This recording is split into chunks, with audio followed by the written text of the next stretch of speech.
juga laga-laganya kayaknya rocker nih. Langsung ya Surabaya langsung Kansai. みんな日本語喋ってるような喋ってないような itu ini orang ngomong apa sih? Wih, crowded banget tapi nggak ada yang bertabrakan dan orang juga apa ya melaju dengan secara otomatis gitu. Iya, iya. Udah kayak robot aja ya. Full package ya. Jadi nggak bayar apa-apa, nggak bawa duit apa-apa plus dapat uang saku juga per bulan. Semuanya asramanya juga nggak bayar, listrik, air, internet juga nggak bayar, bahkan dapat makan malam. Tapi Nihongo de hanasana akan. Nihongo de hanasana akan. Kayak gitu. Bener loh, susah loh. Si kecil sekali. Nggak ditoleh pokoknya. Kayaknya nggak terima saya nggak terima. Kali ini tamuku Nihongo Sensei, namanya Rahmat Sensei atau Arianto Sensei.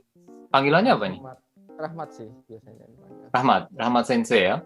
Aku dulu dihubungin sama Rahmat Sang untuk jadi pembicara ya di kelasnya beliau. Kali ini aku ngundang Rahmat Sang untuk berbicara juga di channelku. Pertama-tama ini deh, perkenalan dulu deh Rahmat Sang. Hai. Silakan. Ya, Jalan Nipponku wo goran no minasan konnichiwa. Risika Nihongo Kyoshi no Rahmat to moshimasu. Kyou yoroshiku onegai shimasu. Yoroshiku onegai shimasu. Selamat siang untuk penonton Jalan Nipponku. Perkenalkan, nama saya Rahmat. Saya saat ini bekerja sebagai guru bahasa Jepang di Risikan Indonesia, berlokasi di kota Surabaya, Jawa Timur. Tolong sedikit cerita dong, Risikan itu instansi seperti apa? Risikan itu berdiri di Surabaya, 2013 pertama kali buka, tapi masih buka untuk matematika metode Jepang. Ngambil dari kantor pusatnya yang ada di Osaka. Kita buka untuk pertama kalinya pelajaran matematika, tapi metodenya pakai metode Jepang, seperti itu. Tahun 2015 saya bergabung di Risikan dan langsung buka kelas bahasa Jepang. Program utama di Risikan yaitu matematika metode Jepang, itu memang khusus untuk anak-anak, dan untuk Jepangnya umum. Jadi anak-anak bisa, pelajar bisa, SMA, terus mahasiswa gitu. Ada yang udah kerja juga. Kayak gimana caranya sampai dapat jalan ke Jepang itu, kalau bisa tolong deh cerita gitu. Jadi mungkin sedikit cerita aja, Nihongo Benkyou Suru Kikkake. Oh, oke. Di pertama kali kalau belajarnya itu di SMA ada pilihan untuk apa sih namanya, bahasa tambahan gitu. Waktu itu ada bahasa Jerman. Nah, aku pilih yang bahasa Jepang karena pada waktu itu sempat didengarkan sama temen, ini ada lagu bagus gitu kan. Kalau nggak salah lagunya Lark and Seal. Waduh, dulu populer banget ya waktu itu. Banget. Itu, kok asik ya ini apa namanya, beatnya bagus gitu, gitu, ceria gitu kan. Terus ya udah akhirnya memutuskan untuk ngambil untuk apa bahasa tambahan itu ya, itu yang bahasa Jepang. Itu pertama kali belajar bahasa Jepang kelas 2 SMA. Mas ini musisi juga nggak? Laga-laganya kayaknya rocker nih. Kebetulan aja. Kelihatan rocker. Oh gitu. Nah, kalau untuk pertama kali tahu bahasa Jepangnya itu sebenarnya dari SD. Lagunya Kaimori. SD ya? SD ya? Serius? Aku waktu kuliah ya.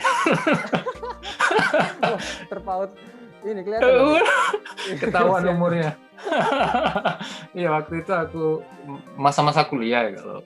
Ya udah silakan. Lalu ke kelas 3 itu kan waktu itu ambil jurusan IPS, dan ya udah bahasa Jepangnya juga udah berhenti, konsentrasi ke pelajaran yang memang pokok di situ ya di IPS, yaitu akuntansi. Nah, waktu SPMB ambil SPMB itu ambil 2 pilihan. Yang pertama itu Fakultas Ekonomi jurusan akuntansi di Universitas Erlangga, sama yang kedua nggak milih gitu kan. Yang kedua nggak milih karena bingung.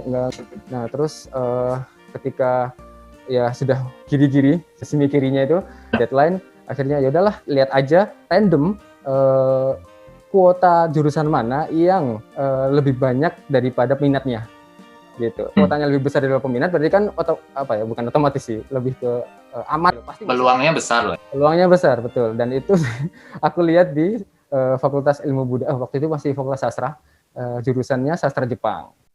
Erlangga juga. Masa sastra Jepang dikit sih? Enggak ah. Waktu itu Pasti loh, banyak ah. tahun 2008, Mas Maru.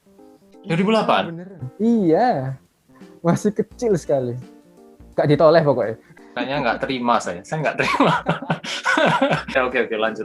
Nah, terus ternyata waktu hasilnya keluar, masuknya yang di sastra Jepang. Waduh, kok meleset ya gitu. Terus tekanan juga dari orang tua, dari saudara juga, kamu ini ambil sastra Jepang, bahasa Jepang, belajar itu ngapain? Mau jadi apa gitu kan? Kerjanya gimana dan sebagainya. Wes, pokoknya apa ya? Banyak tekanan waktu itu. Tapi ya udahlah, dijalani dulu aja. Dan berikutnya rencananya mau ambil lagi. Hampir nyaman, akhirnya ya udahlah diterusin aja seperti itu. Selang 3 tahun ya cukup apa ya, terseok-seok juga karena ternyata tidak seperti yang dibayangkan gitu. Dosen di kampus itu apa ya, ngajak lari gitu. Sampai akhirnya keteteran, berdampak di kuliah mata kuliah kanji kalau nggak salah. Mata kuliah kanji itu saya harus memantapkan diri sampai 2 tahun kanji dasar. 1 tahun itu bagiku kurang ini ya, waktunya kurang. Jadi tahun depannya ngulang lagi gitu, sebagai pemantapan. Nah, pokoknya kalau cuman buat kuliah itu kayaknya nggak cukup deh. Kanji itu kayaknya buat seumur hidup deh. Betul. Bener nggak sih? Betul. Di tahun ketiga atau keempat sudah mulai menulis skripsi dan sudah selesai semua kuliahnya. Ditawarin ada peluang beasiswa yang ditawarkan oleh Ashinaga Foundation. Oh, Ashinaga Foundation itu bergerak apa ya di bidang sosial, terutama targetnya itu untuk anak-anak yang yatim piatu atau yatim piatu seperti itu di Jepangnya. Nah, kerjasama dengan pihak UNER dan ada satu program baru yaitu kuliah di Universitas Jepang gitu, 1 tahun seperti itu programnya. Nah, karena masih baru, jadi apa ya coba-coba aja sih sebenarnya waktu itu. Coba dan ya alhamdulillah lolos sebagai pioner juga waktu itu sampai ke UNER pihak Asinaganya untuk apa ya istilahnya ya sekalian sowan gitu ya. Terus sekalian sowan ke dosen-dosen dan ketemu sama orang yang mau atau mahasiswa yang mau berangkat seperti itu. Jadi kayak langsung lah kira-kira anak ini bisa apa ya memberikan feedback yang baik gak gini. Jadi cukup apa ya, kalau aku pribadi ya itu ya rezeki tapi juga tanggung jawabnya besar waktu itu dapat soalnya full package ya, jadi nggak bayar apa-apa, nggak bawa duit apa-apa plus dapat uang saku juga per bulan. Iya, semuanya apa ya, yes. Aku dulu kalau nggak salah berangkat bawa 125.000 ya rupiah. Serius? Tapi sebentar. Begitu datang langsung dapat. Langsung ya? Oh, soalnya gini, nih kalau mau buso, bulan kedua baru cair gitu. Jadi sebulan awal itu semua pasti kayak menderita. Kalau sekarang nggak tahu. Sama ya sistemnya. Dulu 1 bulan pertama. Iya kan. Wah, jadi bagus ya itu si Ashinaga ya? Ashinaga Foundation. Oh. Dan itu masih ada sekarang? Masih. Masih ya? Iya. Tapi hanya untuk Japanese Studies atau hanya untuk yang bekerja sama dengan mereka kayaknya ya. Ditentuin ya? Iya, ditentuin. Oke. Jadi beasiswa terus berangkat nih ke Jepang. Berangkat waktu itu tahun 2013. 2013. September berangkatnya. Masih S1 atau gimana itu? Iya, masih meninggalkan kuliah yang di sini. Kalian bawa skripsinya itu tadi. Dibawa ke sana 1 tahun. Programnya ya mungkin kayak program Ryugakusei gitu, khusus 1 tahun, tapi dapat sertifikat kalau di sini setara D1 Mas. Kalau itu selama berapa tahun di Jepangnya? 1 tahun. Jadi 2014 balik, kalau nggak salah, terus selesai inskripsinya, sidang segala macam, yudisium, sampai di awal tahun 2015 itu ketemu sama Sacho di Surabaya, pameran gitu kan. Di Job Expo. Langsung dapet ya berarti? Ya, mantap. Disambut dengan hujan badai waktu itu. Di hari yang sama juga masih jet lag, tapi langsung ngurus semuanya. Kayak buka akun bank. Akun bank gitu ya, bikin KTP, terus askes, handphone dan sebagainya. Waduh, pokoknya itu lumayan. Duitnya bisa langsung turun karena bisa langsung. Oh iya, emang butuh itu awal-awal. Kehidupan di Jepang itu gimana? Selama setahun ya, mungkin di bulan pertama itu hampir beberapa kali atau beberapa malam nangis. Kenapa? Karena apa ya, kan juga pertama kali jauh dari keluarga, terus pertama kali ke luar negeri juga gitu. Tapi sebentar. Rahmat Sang itu asalnya emang dari Surabaya? Atau? Surabaya, nggak pernah keluar. Oh, pantes. Nggak pernah sekalinya merantau. Langsung Jepang. Kalau saya dulu kan dari Jawa Timur, Jawa Barat dulu kan, kuliahnya satu, jadi nggak gitu kerasa gitu. Langsung ya Surabaya langsung. Betul. Kansai. Wah. Terus ya homesick lah ya, homesick. Iya, lumayan struggle waktu itu di bulan pertama. Dan harus adaptasi banyak hal dan ya kalau dibilang kendala sih komata koto. Yang pertama pasti makanan karena harus benar-benar memilih atau ya halal ya. Iya betul. Nggak ada skill merantau. Nggak ada skill Oh, skill merantau apaan kirain ternyata masak. Harus dilakukan semuanya sendiri. Kalau kita nggak gerak ya nggak bakal terjadi gitu loh maksudnya. Pertama ya makanan gitu, gimana memilah makanannya, terus masak gitu kan ya, masak sendiri dan sebagainya. Dulu udah ada aplikasi belum sih? Aplikasi apa itu? Halal Guide gitu loh. Kan sekarang kan udah belum. Jadi kan kalau sekarang itu aplikasi itu kan bisa kayak ngecek gitu ya. Barang-barang sama tempat-tempat lah biasanya. Kedua mungkin tempat ibadah ya, jadi itu menyediakan tempat ibadah. Cuman ada di Kobe sini. Kebetulan ini sih mas, kuliahnya kan di Kansai Daigaku ya, Universitas Kansai. Sedangkan Rama milik Ashinaga Foundation itu ada di Kobe. Jadi Oke. PP-nya lumayan, jaraknya lumayan. 1 jam kalau nggak salah P-nya itu, pergi doang. Itu 1 jam. Banyak kemudahan, tapi juga pasti ada kesulitan juga ya. Semuanya asramanya juga nggak bayar, listrik, air, internet juga nggak bayar, bahkan dapat makan malam. Tapi ya itu tadi harus ya sedikit effort lah seperti itu. 1 jam itu dibagi mas. Jadi jalan ke Eki itu ke Hangkyu kalau nggak salah waktu itu, stasiun Hangkyu terdekat itu sekitar ya kurang lebih 15 menit lah, 15-20 menit. Lalu untuk perjalanan keretanya, oper-oper dan sebagainya itu 45 menit total. Jadi ada transportasi juga waktu itu kesulitan, sering nyasar, Nihongo kan udah udah siap.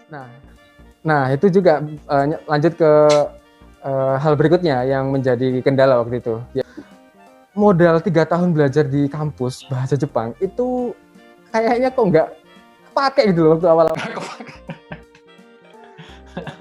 Minna Nihongo sabetteru yona, sabettenai yona. Itu ini orang ngomong apa sih? Hayai. Iya, kayak hayaguchi de jungo tsukatte nai kara. Tsukatte nai ne. Nggak pakai bahasa Jepang yang ini, pakai dialek semua kan. Jadi ini. Kalau di bahasa ada kendala dialek dan ada kendala bahasa Inggris mas. Jadi kan waktu itu bahasa Inggris juga ya sejak masuk ke universitas ambil jurusan bahasa Jepang udah ditinggalin semua tuh masuk bahasa Inggris. Jadi sama sekali tidak tersentuh yang mengakibatkan ketika di sana ada tugas kelompok atau ada kuliah yang dibawakan dengan native yang bahasa Inggris itu kesulitan sekali. Ada juga peraturan asrama yang bikin cukup ya sedikit stres lah. Apa tuh Pak yang paling bikin stres apa kira-kira? Yang paling bikin stres, Nggak boleh keluar malam-malam gitu. iya, bener. Honggeng ya, Harimasta. Ada jam 10. Terus kan dapat makan tuh, dapat jatah makan malam. Kalau misalnya mau makan di luar sama temen, itu harus nulis apa sih? Surat Surat izin izin. gitu. Ini saya skip untuk makan malam gitu, jangan dibuat. Serius? Iya. Mau nginep juga nggak bisa. Terus mau baito juga nggak boleh sebenarnya. Oh, kejam banget. Kejam. Sebenarnya semuanya itu apa ya, kedisiplinan itu untuk diri sendiri sih, untuk pribadi juga bagus sebenarnya. Banyak faktor yang pengen begini, pengen gitu. Ada egonya. Dalam satu gedung itu kan ada campur tuh, lantai 2 itu cowok, lantai 3, 4 itu cewek.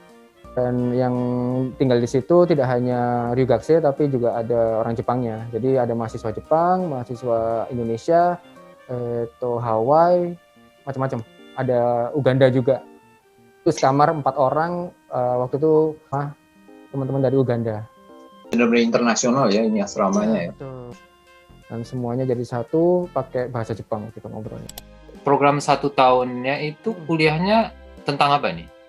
Ambil jurusan Apakah sastra juga?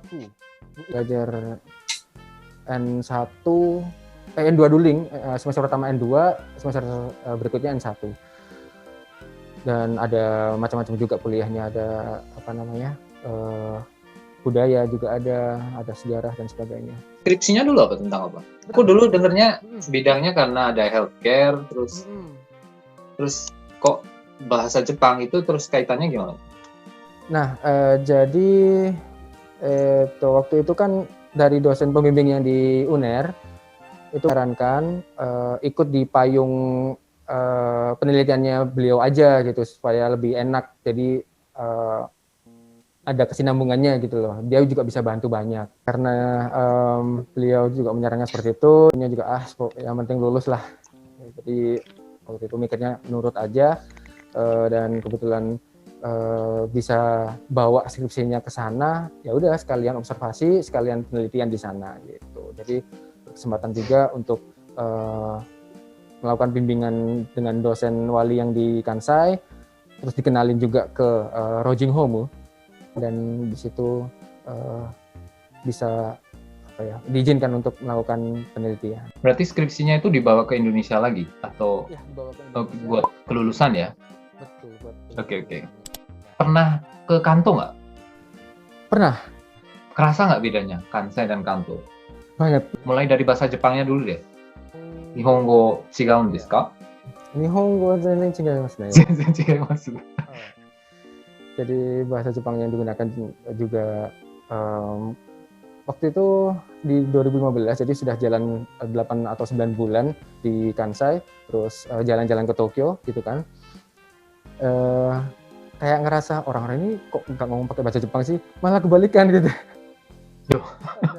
Yang benar itu kan yang orang-orang di Tokyo gitu, itu yang sebenarnya dipelajari di kuliah gitu. Tapi karena sudah terkontaminasi dengan 10 bulan di Kansai, akhirnya merasa ini gitu. Jadi gini, awalnya tadi datang di Kansai itu anggapnya orang Kansai itu kok bahasanya aneh gitu ya. Tapi udah berbulan-bulan tinggal di sana terus ke Kanto aneh lagi gitu ya. Iya, merasakan shock culture lagi gitu. Oke. Ini lucu nih. Terus yang kedua mungkin ini ya, kore tsurai ka mo shiranai desu kedo, hito no tsumeta sa. Semuanya benar-benar kayak apa ya? Crowded banget tapi nggak ada yang bertabrakan dan orang juga udah melaju dengan secara otomatis gitu. Iya. Udah kayak robot aja ya. Iya, itu sudah udah ya memang begitu kesehariannya mereka, kebiasaan mereka. Iya. Di Densha juga. Waktu di Densha itu di Tokyo. Di Kansai boleh ngobrol ya? Waduh, kalau di Kansai bener-bener feels like home gitu kok di Kobe atau Osaka itu. Karena orang-orangnya kayak Surabaya gitu. Di Kanto emang kayak gimana gitu ya, maksudnya nggak boleh ngomong di kereta, terus makan apa juga nggak boleh. Kalau sedikit gerak tuh orang pada ngelihat ngapain gitu. Benar-benar ini sih beda banget sih. Pernah ada pengalaman buruk nggak sih di kantor? Ada di kantor. Jadi ini Jadi curhat nih. kendala terakhir yang dirasakan yaitu pada waktu nyampe itu kan tadi sempat bilang ya, ngurus segala macam dokumentasi dan sebagainya. Dan termasuk membeli handphone. Itu beli handphonenya kayak udah didikte gitu loh sama senseinya. Di sensei di asrama maksudnya. Oh, udah ditentuin. Jadi tapi nggak ditentuin banget sih. Waktu itu kebetulan orangnya aja yang agak nggak diskusi dulu gitu loh, Mas Maru. Oh. Tiba-tiba dibeliin Garake. Oke. Gak iso apa-apa. Gak iso apa-apa. Internet ya raiso dipakai untuk telepon gitu loh. Garake itu kan ngetren di Jepang, benar sih? Itu yang murah. Oh. Soalnya gini, dulu itu ya mungkin zamanku ya. Dia kan datang 2007. Punya Garake itu udah kayak punya iPhone gitu loh. Oke. Jadi kan kalau generasinya Rahmat-san itu kan udah berapa tahun ini kan setelahnya, jadi kalau Garake itu kayak udah ditinggal gitu. Oke, jadi ngerti lah, ya benar Garake, jadi kayaknya tahun itu pasti ya nggak bisa apa-apa. Karena ngelihat teman-teman yang lain atau terutama mahasiswa asing yang di asrama itu mereka pada pakai iPhone dong. Iya kan? Paketin telepon sama SMS doang, jadi internetnya nggak ada. Iya, kalau keluar ya wes. Nah, waktu di Tokyo. Nggak ada internet. Nggak ada. Selesai ya, sayonara. Udah, oshimai desu. Oshimai desu ne. Mana Fubeng. Nah, ini aku juga penasaran nih. Aku kan juga dari Jawa Timur nih, Mas. Aku dari Jombang kan. Kita sama-sama ngomong Jawa Timur nih. Nah, kalau menurut Mas nih, orang Indonesia yang dari Jawa Timur tuh mending mana? Kansai atau Kanto? Ini mungkin subjektif ya? Iya, boleh. やっぱり関西の方が住みやすいと思います。 Sumiyasui. Cocok ya berarti. Hiroki-san juga bilang katanya kalau Jawa Timur itu kan kayak Kansai-nya Indonesia gitu kan. Betul. Jadi ya cocok KW wong Jawa Timur. Cuman kan aku selalu di Kanto. Aku jadi nggak gitu ngerti sebenarnya. Cuman aku Kansai itu senangnya soalnya ini ya, logatnya ada logat Kansai. Nah itu aku juga kayak dengar itu jadi asik gitu, seneng gitu. Soalnya di Kanto kan tergolong flat gitu ya. Makanya kan kalau mendengar orang Kansai itu gitu, jadi kayak kok orangnya juga enak gitu, bahasanya juga kayak mendayu-dayu gitu. Nggak mendayu-dayu juga sih, maksudnya bernada gitu ya. Bernada, iya, jadi nggak flat. Terus dan aku ngerasa kalau orang Kansai itu terbuka banget gitu, nggak kayak di Kanto. Dan kebetulan teman-teman deketku juga banyak yang dari Kansai gitu kan, dan mereka juga kok ngerasa kayak orang Indonesia gitu, benar-benar terbuka banget gitu. Ngerasa nggak itu? Ngerasa juga? Ngerasa banget. Tadi juga salah satu perbedaan yang dirasain ketika ada di Kansai dan Kanto ya. Iya. Salah satunya adalah Kansai-jin wa shiranai hito ni hirumanai. Nggak takut gitu untuk koi kakeru duluan. Iya. Dan ya agak sedikit peduli sama meskipun orang asing.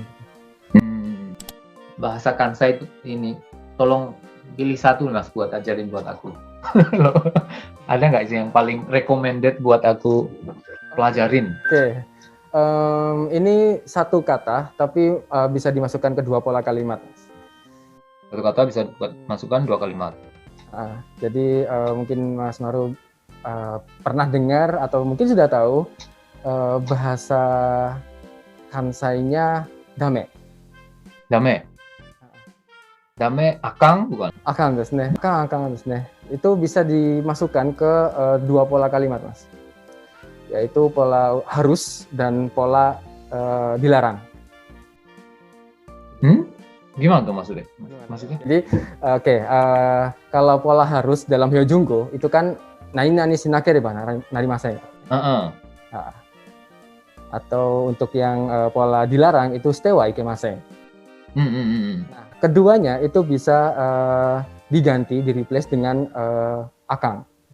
Ah, Menjadi apa ya, kalimat yang wah ini kansaijin banget dah kayak gitu. oh gitu. Kita coba ya.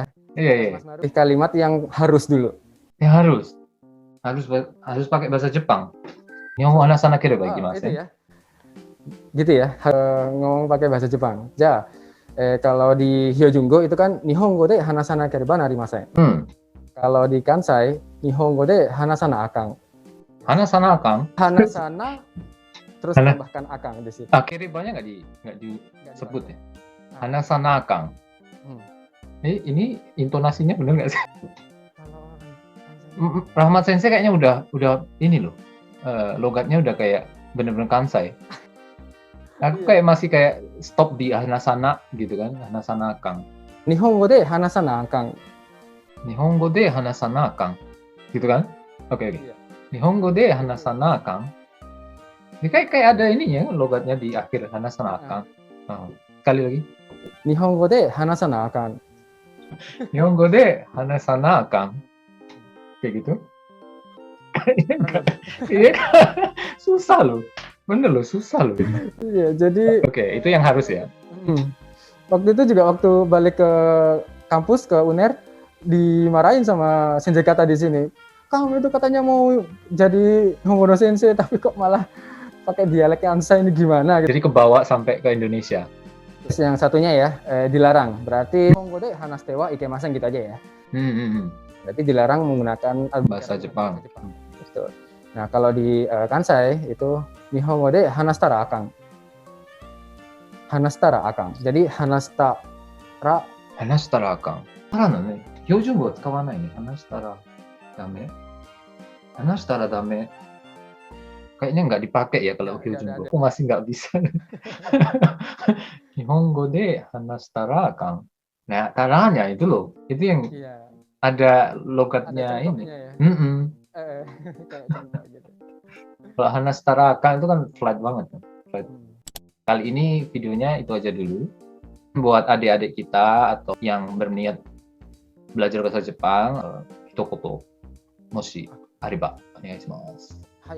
Oke. Jadi buat teman-teman yang akan belajar bahasa Jepang dan sekarang sedang belajar bahasa Jepang dan sudah punya skill bahasa Jepang, ketahuilah bahwa itu menjadi modal yang sangat besar ya. Itu modal utamanya ketika teman-teman mau belajar, mau internship atau mungkin mau meniti karir di Jepang seperti itu. Jadi itu membuka jalan banget. Nggak usah takut, nggak usah khawatir. Sekarang juga sangat-sangat dimudahkan. Kalau misalnya ada yang khawatir ya teman-teman Muslim di sana nanti gimana makanan dan sebagainya, itu juga sudah sangat-sangat dibantu sama pemerintah Jepang. Jadi dozo yume o tsukande nihon e itte kudasai. Hai, arigatou gozaimasu. Totemo ii message deshita. Hai. Jadi semoga ini ya bermanfaat buat teman-teman sekalian. Mas Rahmat Sensei, Mas Rahmat Sensei lagi. Rahmat Sensei ini punya nggak ada channel pribadi tapi channelnya Risikan ID ya. Betul. Jadi nanti aku cantumin di kolom deskripsi channel Risikan ID. Namanya itu ya Mas? Ya, Risikan ID. Okay, tanpa titik, tanpa underscore, disambung semua. Oke, jadi bisa di-search di YouTube Risikan ID, nanti pasti ketemu. Kayaknya ada beberapa video yang Rahmat Sensei tampil di videonya ya. Ini nanti bisa lihat-lihat gimana aktivitasnya Rahmat Sensei di Risikan ID. Oke, jadi sekian dari kami. Kita lanjut lagi next time. Nah, salam. Arigatou gozaimashita.